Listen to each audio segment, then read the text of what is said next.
Make sure to follow us on Instagram at Whistlethrowers. It's a great way to interact with our show. Our DMs are always open for questions, topic discussions, and more. You will be able to find our new episodes and other announcements there. I feel like Jimmy Butler's like doing what Kawhi Leonard did in 2018. Alright, thanks for tuning back to the Whistle Throwers podcast. This is Jack Mubarak, joined by Jack Slammy. And no Aiden today. That's my fault. I completely messed up on the schedule and he won't be here. However, he did send us one take that he wanted to share with the class. He said that the Carolina Panthers taking Bryce Young is going to be one of the worst picks in history. I think he's full of it, personally. Yeah, I'm on the same boat. Like, I don't really agree with him. Everything that's been coming out of recently, like CJ Stroud's stock has been plummeting pretty much. I was surprised that he went to, based off of everything that has been said recently. But I'm not surprised that the Panthers took Bryce Young. And honestly, I think he's the best QB prospect in this draft. I know I was talking CJ Stroud earlier, but things change a lot. And after seeing Bryce Young's maturity and just hearing the amazing things said about him, I think he's going to have a good career. And I think Carolina made a good decision here. I think they just got their building block for the future. I don't know how far it'll take them, but it's something. Yeah, so I'm going to assume Aiden thinks this just from a size standpoint, and I'm just going to say if he had the same hand size height as CJ Stroud, this wouldn't even be a discussion. Yeah. We've seen guys like Baker Mayfield. I mean, he had flashes of great moments, and Kyler Murray is having a great career so far. So yeah.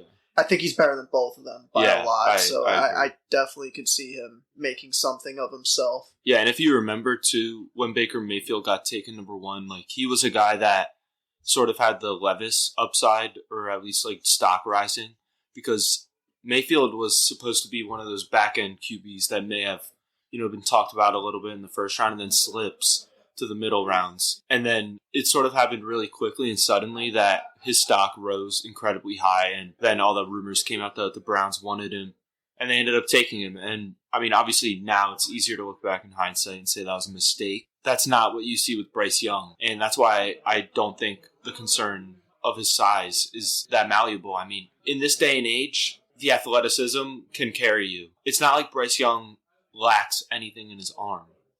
It was literally just his size. His height was small of stature, and these things, I know they jump out at some people, but I'm not worried. And I think Bryce Young's going to have a good rookie year. I think he's going to have a good career moving forward. That's not taking away from CJ Stroud either. I think he's going to be good too. I actually really like what the Texans did, taking him at 2 and then being aggressive and moving up for the best defensive player in the draft. And he has a chance to be the best overall player in the draft.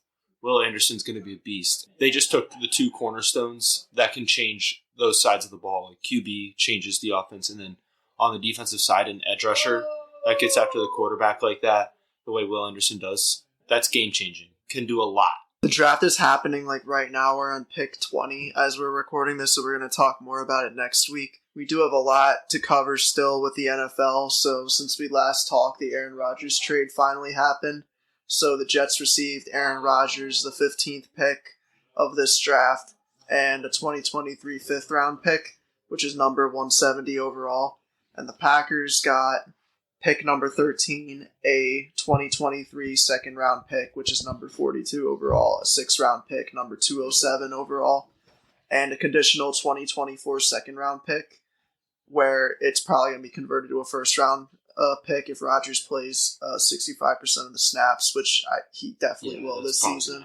I obviously love Rodgers, and I didn't think this trade was going to happen the last month because I thought it was going to get done in February, but they really waited a while, but they finally got it done. It looked like they were just fighting over that 1st-round pick that the Jets didn't really want to give up, and they finally got it done. I think first reaction is the Jets are going to contend for a division title, and looking past him, I think this would actually be really great for Zach Wilson in a weird way. Mm-hmm. Maybe set his career on track somewhere else.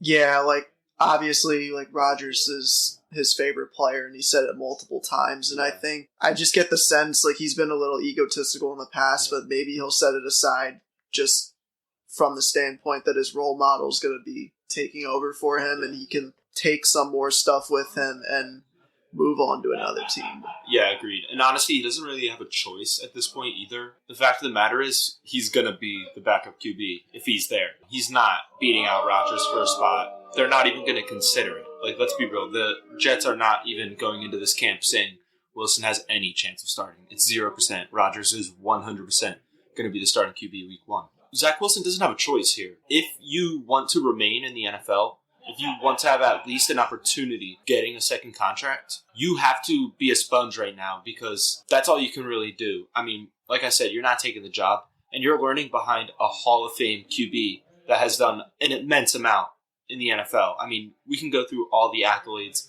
all the success that Aaron Rodgers has had. That's a great guy to be learning behind. I totally agree with you. I'm going to be interested to see if he can do it because I do like his mentality sometimes in terms of, like, he believes in himself.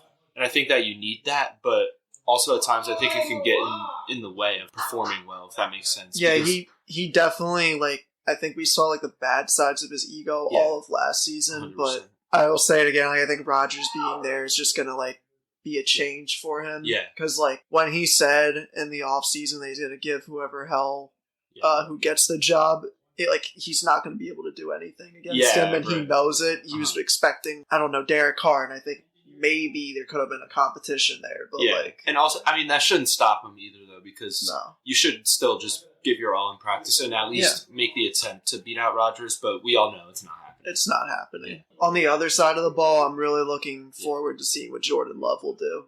Yeah, honestly, that's the flip side of the trade where his name isn't mentioned in the tweets, but he's a huge piece of this because the Packers are giving him the keys right now. And I like this move. We talked about this a lot, like, we all thought it was just time to move on from Rodgers in Green Bay's sense. I think Green Bay has been wanting to do this, not even just this offseason. I think they've been looking to shop him before even. They are kind of in like the Eagles situation where in the moment drafting Jalen Hurts was just such a bizarre, surprising. I'll leave it at that because I don't want to say like idiotic or anything. I'll just leave it at bizarre and surprising. At the time, that's what it was. And it's the same thing with Love.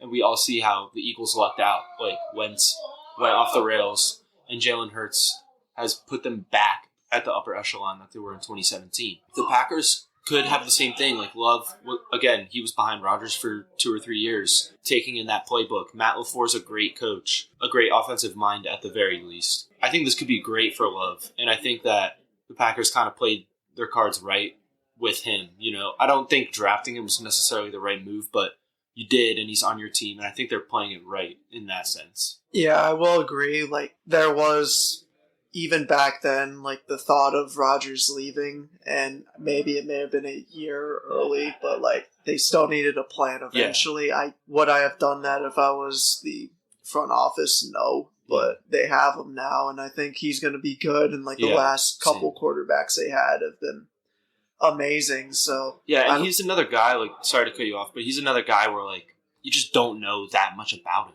I think I said that in the middle of the season too. It's like we don't really know anything about his personality. We don't know what he's like in the QB room, but we've seen him on the field a couple times, and he's shown that there's something. We could talk about Lamar Jackson. So Jalen Hurts was the highest paid player in NFL history for a week. Yep. And now Lamar's getting 185 guaranteed. Yep. 255 million potentially, and he negotiated this all by himself. I think that's the most impressive thing of all of this. Yeah. I mean, did I think it was going to be Lamar that took Jalen Hurts' record? No. Yeah. Thought it was going to be Burrow or Herbert for sure. But, like, obviously that number was decided upon. I want to be paid X amount more than Hurts was because I had the same player for 2 or 3 seasons longer. Yeah, right. You could argue that. I mean, honestly, I think that it's really fair to say that Jackson has had a better career than Hurts thus far. Yeah. Just in terms of he's done a little bit more. Like, I know Lamar hasn't been to even a conference championship, but he's still a great player. We see that the Ravens haven't really done much for him. I'm surprised that they caved in, too. I agree with you. Like, I did not see Lamar getting the AAV that Hurts got, which is really, like, the thing that people use to determine a contract now. I didn't expect it to be Lamar. I'm surprised that the Ravens did this because it just seemed like they were being hard asses the entire time with this. And then finally at draft night, they fall into it. I don't know if this is the right move for them. I think the Eagles were in a better spot to give Hurts that because They have a bunch of key players locked into multi-year deals, and they have also young players that they expect to take leaps this year. They're all on rookie contracts, which are really cheap. You're still paying Hurts the last year of his rookie deal this coming season. So Hurts is still going to be a very low-ranked paid quarterback in the league this year. He's going to be in the 30s because it's his rookie deal still. And the Eagles are just in a better position for that. And then the Ravens, they're going to have to fork this up right now. This is the deal that is on the books for this year. Like I'm sure they're regretting it now because the Eagles did it better, where they were still able to pay Hurts 1 or 2 years of his rookie deal and locked in the extension. And now the Ravens have been scrambling since last year to get this deal done. You knew he wasn't going to play on the franchise tag this year. Yeah, I think they do have some confidence of getting DeAndre Hopkins. Yeah, and I'm like, does Hopkins do that much? Like, is he the same player he was? I just don't know. I don't know if he's can been come with into an Murray offensive too deal long one. in Kingsbury. I can't really say Yeah, for sure. I know. Yeah, that's true. But I don't know if I think Lamar he could be a wouldn't great bring it number out two. of him though. Yeah. I don't know if he could be a one. No, I don't see it either. And also the Ravens, like, there's no guarantee for Hopkins because there are going to be multiple teams in on that. We all know the Patriots want Hopkins. They've been expressing interest since the Hopkins trade drama started. So they're probably gonna have to overpay a little bit, like, in order to beat out their competition. That's like the two most boring spots you could go to. Yeah, like I would not want to play as a wide receiver for either of those teams. Yeah, agreed. Like, we've seen Bill Belichick, the people he hires to run his offense, it's just boring. Like you said, boring, non-explosive. It was all Tom. And Yeah, we're seeing it. I know, because Tom was able to create explosive plays on his own, and he made receivers. Yeah. I think Gronk was destined to be as good as he was. I just think he was a freak of nature. Yeah, And the athleticism was through the roof at 6'7". Like, you are bound to be an amazing player. Mm-hmm. But yeah, guys like Edelman, he was a QB in college. Chris Hogan helped them win a Super Bowl. He was a lacrosse player in college. Wes Welker, who actually had a good career with Denver too. That's another guy where they just weren't expected to do much, later round picks, and Tom Brady turns them into something crazy. Yeah, I agree. I don't see Lamar being able to do that with DeAndre Hopkins. And Hopkins has already made a name for himself. It's the tail end of his career. He's been used a lot. He is a high targeted guy for his entire career. I don't know if Hopkins does much. I do like Rashad Bateman, though, for Baltimore, so I think they have something there, but at the same time, it's like, can he be a one either? No. Yeah. I think they're going to have to lean towards Odell, and I think that's going to be really interesting. Yeah. If he even stays healthy. Yeah, and again, off the ACL, how good can he really be? How crisp can his routes be? Because that was Odell's game. He's an amazing route runner. He was always getting open, had the amazing hands. An ACL injury like that. Didn't he tear 2 ligaments? He missed the entire season. It did happen in the Super Bowl, too. Yeah, it was well over a year. Yeah, I don't know. Point still stands. How explosive can he be? How good can he be? The route running was what he leaned on in his career to be a great receiver. How good can he be coming off of that? And it's the same thing with the same thing I was saying with Hopkins too. Even if Odell is playing at his best, can he be a number one right now? I don't really think so. I don't see it either, but I think they're going to have to rely on all of them serviceable, and they're going to need Lamar to be more than a quarterback. Yeah, both of those guys remind me of Julio Jones going to Tennessee. And you're like, oh, he's going to be so good with A.J. Brown, and Tannehill's at least serviceable. And then he didn't do much at all. No. And it was just his performance was lacking, It wasn't really on anyone else. Yeah, so I think that covers it for the NFL. We can move to the NBA, so it's hard not to start with the Bucks Heat series. Yeah, this was really one of the most surprising series that I've watched as an NBA fan, honestly. Yeah. I was a little too young for We Believe Warriors, and I remember Grizzlies beat, I believe it was OKC as a 1 seed, and they were an 8. And then we are Sixers fans. I remember when Rose got hurt that year, but that was really the only reason that Sixers won that series was because Derrick Rose was injured. They played him pretty much straight up. Giannis missed, 1 game? Or maybe 2? It was 1. Yeah, well, he got injured. Yeah, he wasn't early. healthy, but he only missed 1. Yeah, I mean, the Heat played them pretty much straight up. They lost Oladipo and Hero. They manhandled them. I mean, I know Game 5 was close, but the Bucks had a lot of chances, and then I don't think anyone knew that Jimmy Butler could do what he did. I mean, We did. yeah, I'm a huge Jimmy Butler fan, and like we've seen his playoff performances. Yeah, and the even on fact that Sixers. he did it in starting game 3, like when the halftime score was 81-56, Yeah. and that started the whole entire thing.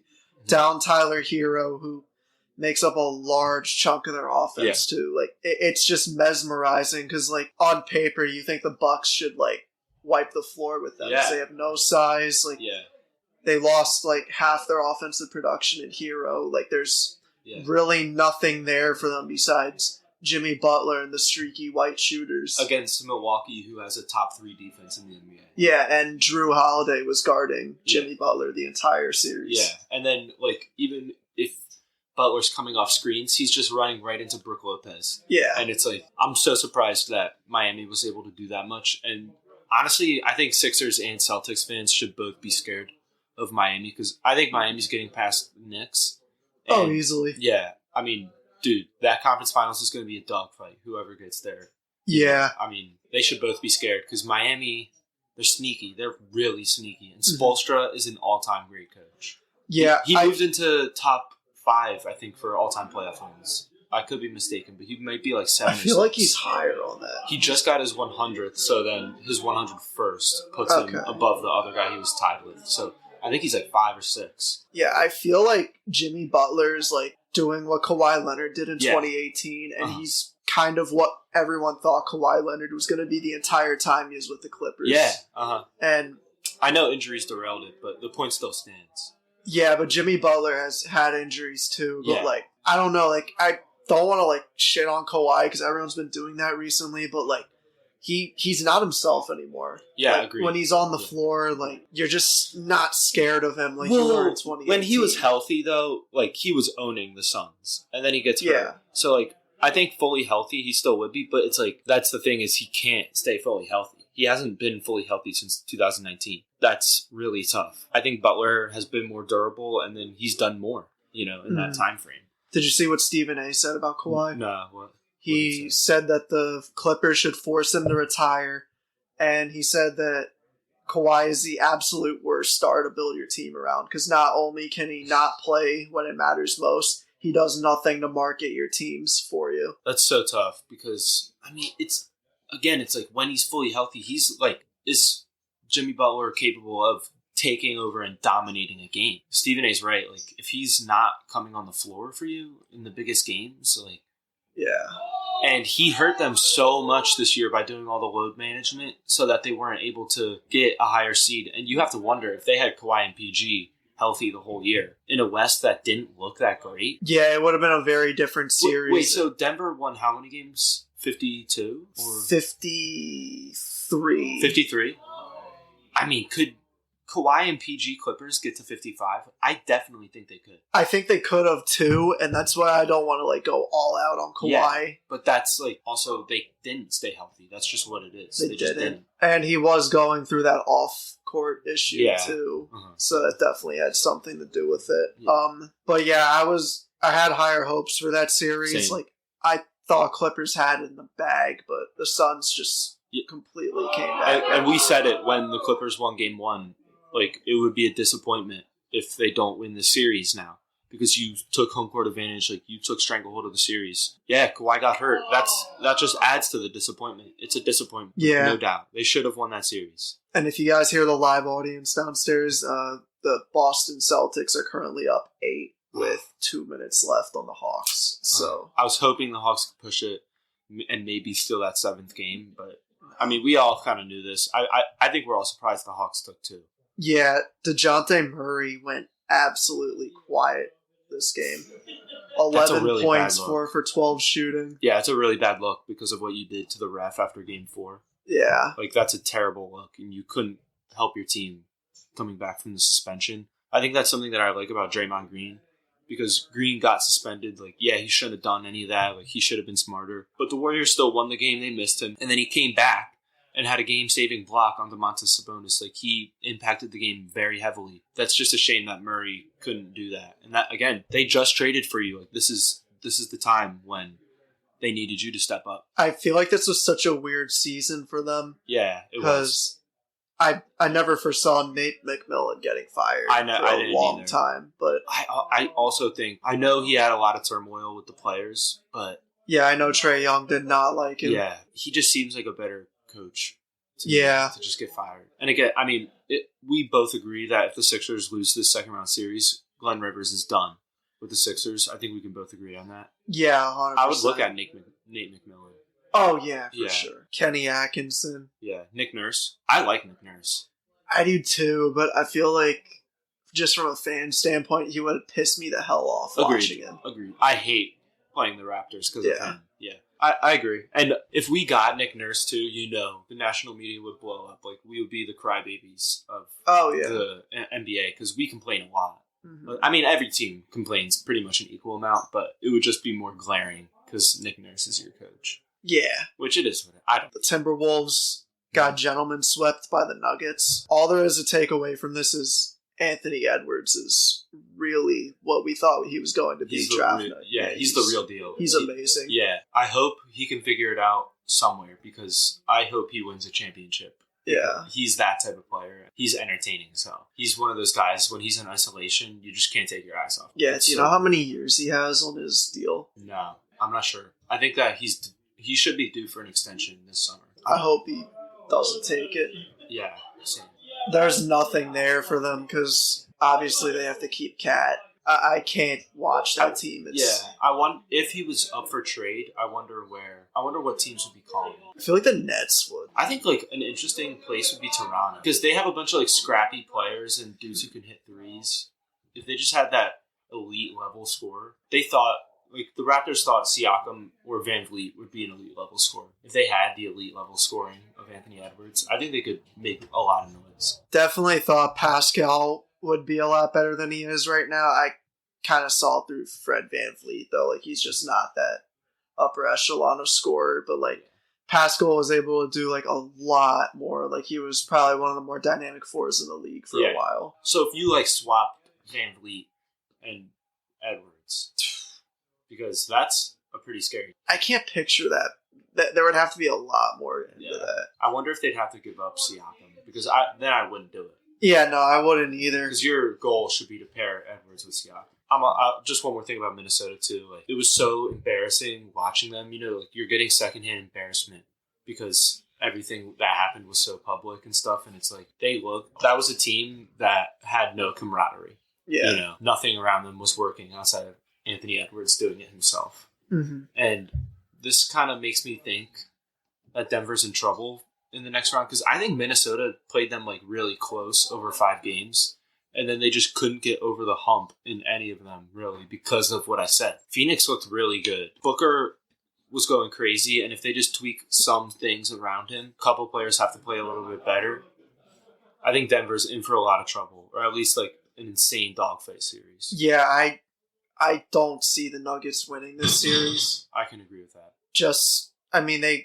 They didn't really face much with the Timberwolves. I know it was close, but like if you're close with the Timberwolves going to overtime and then losing a game to them, like you're gonna have a lot of problems because Devin Booker's probably the second best player in this playoffs right now. Yeah, so far. He's definitely. teammates with Kevin Durant. Yeah, so you're just gonna have a lot of problems there. Another series we could talk about. I'm actually disappointed with this series because the Warriors took the advantage over the Kings now. It was 3-2. I know De'Aaron Fox is a broken thing. That's obviously going to have lots of problems, but I don't know. I just expected them to close out Game 5 in Sacramento with that crowd. Yeah, I definitely hear your point, but last time we were talking about this series, the Warriors were down 2-0. What we were saying was, the Warriors looked like they had no maturity.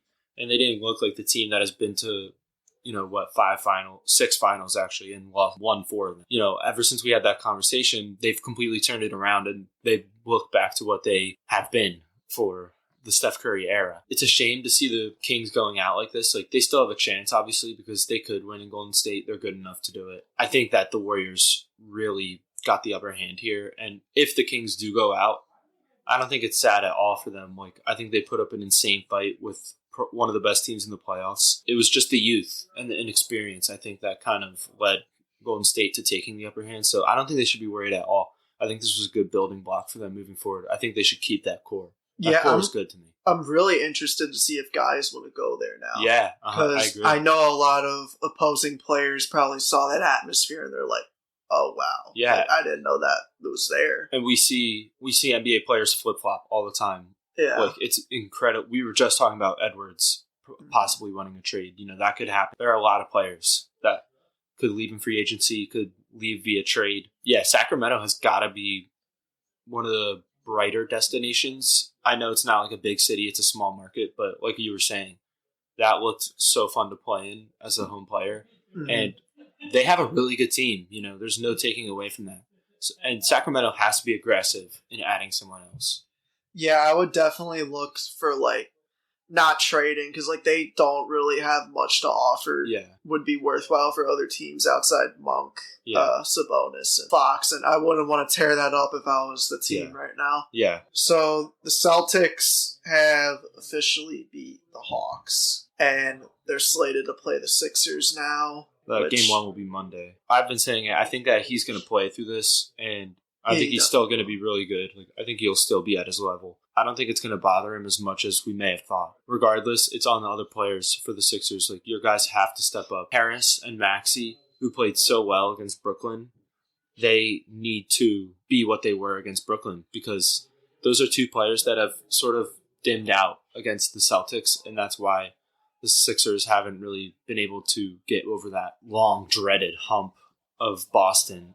Boston has been their Achilles heel kryptonite for a while. They're going to need their role players this series. And if they do, if Harris is averaging 20 again, if Maxey is up over 20, they're going to win. I don't share the optimism, only because of Embiid's injury, and I really don't think playing the Nets served us well at all moving forward.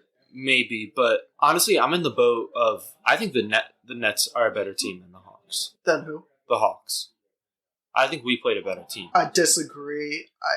I just think the Nets have more scorers. Young is a great scorer, but then outside of that, it's not anyone you're really that worried about. It's just a lot of guys that play well next to Trae Young. Yeah, but Young is kind of like a baby Jimmy Butler almost. Agreed. He's a great playoff player. He's the only young guy that really kind of does what they do. Yeah. Because I don't consider Booker a young guy anymore because he's in season 8 right now. Mm-hmm. But yeah, no, I agree. And the fact that I think Brooklyn is just a tad bit deep. That's why I think, so I think that what the Celtics showed us against the Hawks, that just leads me to believe more that the Sixers are going to beat them. I don't think the Celtics looked as dominant as they have at times. I think they're one of the more inconsistent top teams in the league. I know that the Celtics played the Sixers really well this year, but as Phillies fans, we could have said the same thing about the Braves last year in the NLDS, and the Phillies just caught them at the right time. I think that the Sixers playing a Celtics team that's struggling to find their footing right now really bodes well. The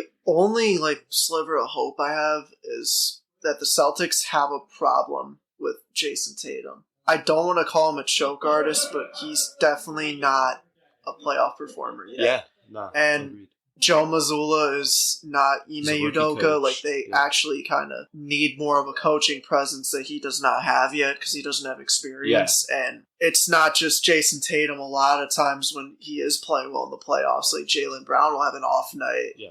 The big guys will have an off night. Grant Williams is very inconsistent. Yeah.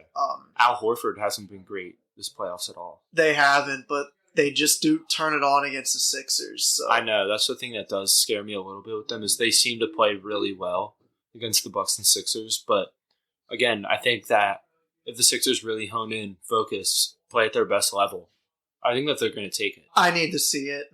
Yeah. I just really need to see it. No, you definitely do because the Sixers have never showed it. I think they will. I think they will show it. My hope is up. So this is the series that I'm a little more excited about, the Lakers and the Memphis Grizzlies. So LeBron hasn't really been vintage LeBron, and I think he's good, but he's not great. Yeah, I think he's past that point, respectfully.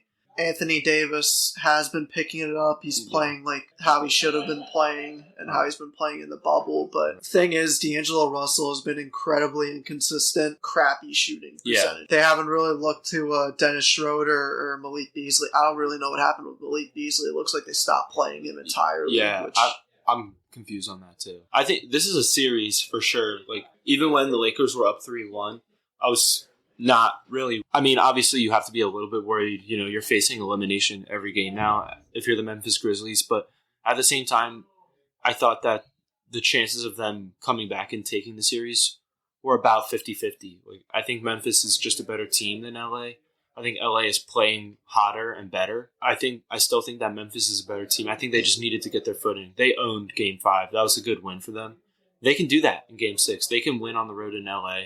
And if you force that home Game 7, it's going to be really tough for LA to win that. Yeah, they have to win Game 6. LA has to close this out. Yeah. That would definitely be interesting to see. I think the last series that we missed on is the Knicks and the Cavaliers. Oh, yeah. I mean, this was like kind of an uneventful series, but we do need to talk about it because the Knicks looked really good. The Cavs, I think, were one of the more overrated teams this year. Like, I liked the talent they had, but at the same time, I wasn't sure if it was enough to really compete. I didn't expect them to go out in the first round, but I didn't expect them to really put up a fight with any top contenders either. I think the Knicks are a better team. I think they would have gave the Bucks a dogfight too, but they're obviously drawing a Heat team that. Do you think they would have beat the Bucks? I don't think they would have. No, I don't think so. And I don't think they're going to beat the Heat. I just think the Heat are a better team. I think the Heat have the best player, and Brunson is good, but again, Spoelstra's scheming, they could be in for trouble. Yeah, their whole thing is like being gritty, and I just feel like the Heat are better at that. Yeah, and Thibodeau hasn't been a great coach in the playoffs for his career either. He's not a good coach, period, I don't think. I am a little shocked Cleveland went out this fast. They almost looked better last year than they did this year, and that is really shocking because they added Donovan Mitchell. Yeah. I think it's a fluke year. I think they'll definitely be back. I think they'll be one of the teams next year that may be a lower seed upsetting a higher seed. If you're Donovan Mitchell, like, probably got to be thinking, like, is this the right spot? Yeah, or am I the problem? That's also what he might be thinking. Because I think he always was deflecting blame in Utah. Well, it's easy. You have Rudy Gobert. Yeah, right. Yeah, really 100%. Easy too. And then now you come here with a lot of great players around. You kind of went out sad in the first round. Didn't really put up a fight in that Game 5. Yeah, I think you have to be looking in the mirror a little bit. I think that he needs to do more. Because he didn't score over 20 in multiple of those games. By far the Cavs' highest score. So he needs to be more aggressive. He needs to be more assertive. And he was not in the series. And that's pretty much why they lost. Yeah, I'm in agreement here. I don't really have much to add on that. I think we covered basically all of the NBA. Yeah. We can move into MLB really quick before we wrap up here. The standings have been not what we thought 100% so far. Yeah, like, I'm incredibly surprised to see the Pirates playing so well. Again, a lot of these teams, I think they're just going to simmer out a little bit. Like, I don't see Minnesota competing so high. I don't see Pittsburgh doing it. I think Arizona will drop back a little bit. But there are also some surprise teams that I think will be staying. Like, I think the Brewers have shown a lot.